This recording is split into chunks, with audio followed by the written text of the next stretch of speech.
여러분 안녕하십니까, 아이구루입니다. 지난 영상에 이어서 토리 렌즈를 써야 하는 난시안에 대해서 좀 더 깊게 들어가 보도록 하겠습니다. 지난 영상들 중에 하나에서 플러스 200에 마이너스 100 정도를 써야 되는 어르신이었는데 플러스 100만 넣어서 불편해 가지고 다시 오셔서 다시 해드린 사례를 설명드린 적이 있었지 않습니까? 난시를 넣어야 되는데 난시를 안 넣어버린 거죠. 왜 그랬을까 제가 생각을 해봤는데, 난시를 넣는 게 그냥 구면 도수, 그러니까 스페리칼 렌즈 값만 정하는 그 검사 방법에 비해서 너무 어려워요. 차원이 다른 정도로 어렵다라는 얘기죠. 굳이 따지면 몇 배 정도 어려울까? 한 10배 정도 어려운 것 같아요. 구면 도수 정하는 거는 한 3분 걸릴 수 있는데 난시 도수 정하는 거는 한 15분 정도 노력이 들잖아요. 물어봅니다, 어르신한테. 어르신, 첫 번째가 선명해요? 두 번째가 선명해요? 첫 번째, 두 번째, 이것도 헷갈려서 귀가 안 들리시는 분들은 잘 못 들릴 수가 있어요. 기어 들어가는 소리로 첫 번째요 이러면 그게 두 번째인지 헷갈릴 때도 있어요. 커뮤니케이션에 또 문제가 있고 참 어렵습니다. 그렇다고 사각식으로, 그러니까 기계를 통해서 딱 정확하게 찾아낼 수 있으면 좋은데 그렇지가 않아요. 난시 도수는 기계로 아니면 레티노스코프 같은 걸로 한다고 잡아지는 게 아니거든요. 자각식 검사, 고객 입장에서 스스로 느낀 걸 말하면서 당신이 지금 보는 세상을 나에게 얘기를 해주라, 그 얘기를 들으면서 그 사람이 생각하는 세상을 맞춰주는 그런 거기 때문에 커뮤니케이션이 정말 중요하다. 하다가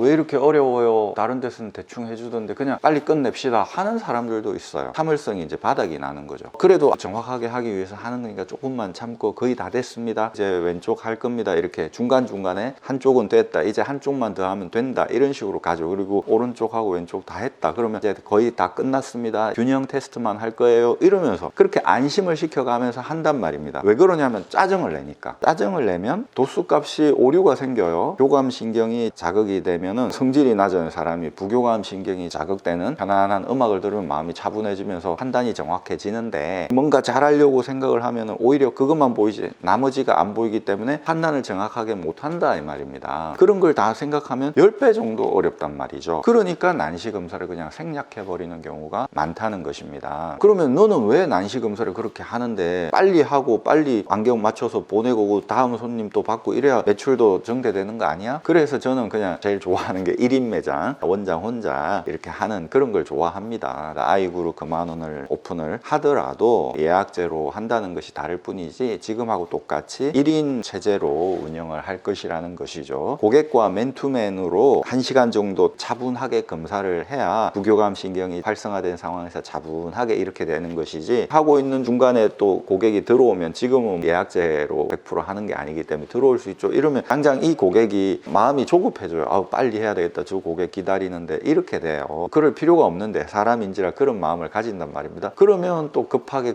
되는 경우가 있기 때문에 어쨌든 빨리 하고 빨리 고객을 보내고 다음 고객을 맞이할 준비를 하는 게 좋은데 왜 정확히 난시 검사를 하려고 하냐. 그것도 저런 프롭터라든지 이런 기계, 아날로그식 기계죠. 저것은 자각식 검사를 위한 기계고요. 이 앞에 있는 거는 ARK라고 하는 건데요, A가 붙은 게 오토인 거죠. 오토가 자각식으로 그냥 하는 거다 이 말입니다. 그런데 오토로 되는 게 아니다. 눈은 이 프롭터, 자각식 검사를 도와주는, 조금 편리하게 해주는 기계입니다. 완전 오토로 돌아가는 게 아니죠. 저거는 저렇게라도 하면 좀 빠른데 저는 저렇게 안 하고 이걸로 한다는 얘기죠. 이런 틀은 있는데 이 안에 있는 렌즈, 기존에 있는 렌즈를 제가 빼고 제가 생각한 렌즈를 끼워 넣은 거예요. 물론 이런 렌즈도 있는 겁니다. 있는 거지만 제가 응용을 해서 이렇게 만들었다는 얘기입니다. 이거하고 이거는 질적으로 다르다. 저는 이거에 대한 자부심이 있어요. 보면 별거 아니에요. 하지만 제가 그랬지 않습니까? 별거 아닌 털, 집신의 털 제거하는 그런 비법들이 사실은 중요한 비법이라고. 제가 이걸 만들었기 때문에, 저는 이거에 대한 자부심이 있기 때문에 이걸 써먹어야 되기 때문에 어쨌든 한다 이겁니다. 이걸로. 그러니까 정확하게 되는 거죠. 우리가 뭔가를 할 때 내가 세계 최고라고 하는 자부심이 있어야 되는 것이죠. 눈과 안경에 대해서 설명해 주는 컨텐츠로 유튜브를 찍는데, 이런 컨텐츠 유튜브 중에서는 제가 세계 최고라고 생각합니다. 왜냐하면 저만의 컨셉으로 하는 거니까요. B급 감성으로. 그리고 어쩔 때는 인문학적인 내용도 하면서 소품 같은 걸 또 이용해서 나름 이렇게 하는, 이 컨셉으로는 저밖에 안 하니까. 그리고 저라는 인간이 이 세상에 저밖에 없지 않습니까? 그러니까 이런 조건들을 따져서 이런 컨셉으로는 내가 세계 최고야 라고 말할 수 있지 않습니까? 그런 거죠. 이것도 제가 어디 뭐 다른 사람 걸 보고 모방해서 그대로 만든 게 아니라 제가 아이디어를 내서 만든 거예요. 이거는 세계 세계에서 하나밖에 없어요. 그러니까 이걸로 난시 검사하는 방식에 있어서는 제가 세계 최고 아닙니까? 내가 세계 최고야 라고 생각할 때 사람은 자신 있게 할 수 있는 거죠. 자기애가 있어야 되지 않습니까? 자기를 사랑하지 않는 사람이 어떻게 다른 사람으로부터 사랑을 받을 수 있겠어요? 제가 유튜브를 조회수가 많이 나오지 않고 구독자가 얼마 안 되더라도 꾸준하게 하는 이유는 제가 찍은 내용을 가끔 저도 보거든요. 근데 말을 잘하네. 자기애가 충만한 거죠. 자기애가 충만해야 글을 쓸 수 있습니다. 작가는 내가 아니면 이런 책이 세상에 안 나올 텐데 라고 할 때 비로소 글을 쓰는 거거든요. 어떻게 보면 자기 만족인 것이고 지 잘난 맛에 사는 것이죠. 좋게 말하면 자기애인 것인데 주제를 좁혀야 되겠죠. 조건을 막 달아야 돼요. 이 조건, 이 조건, 이 조건 내 선은 내가 세계 최고야 라고 한다는 것이죠. 안경광학과 교수가 아니야. 교수는 아니지만 임상 경험이 있어. 그리고 내가 글을 썼던 사람이기 때문에 말을 풀어서 대중에게 이해하기 쉽게 전달해 주는 능력이 있어. 이 컨셉에서는 내가 세계 최고야 라고 한다는 것입니다. 그런 마인드가 있어야 그걸 꾸준하게 할 수 있다는 것이죠. 이것을 제가 세계 최초로 만들었고 이거는 세계 유일하기 때문에 꾸준하게 이걸 이용해서 힘들지만 이거 하려면 허리 아프거든요. 난시 검사를 한다 이겁니다. 이런 특화된 자기만의 비법인 것이죠. 내가 세계 유일하니까 난시 검사 다 교과서에 알려주지만 그걸 어쨌든 자기만의 방식으로 해석을 해서 이런 도구도 만들고 막 이렇게 하는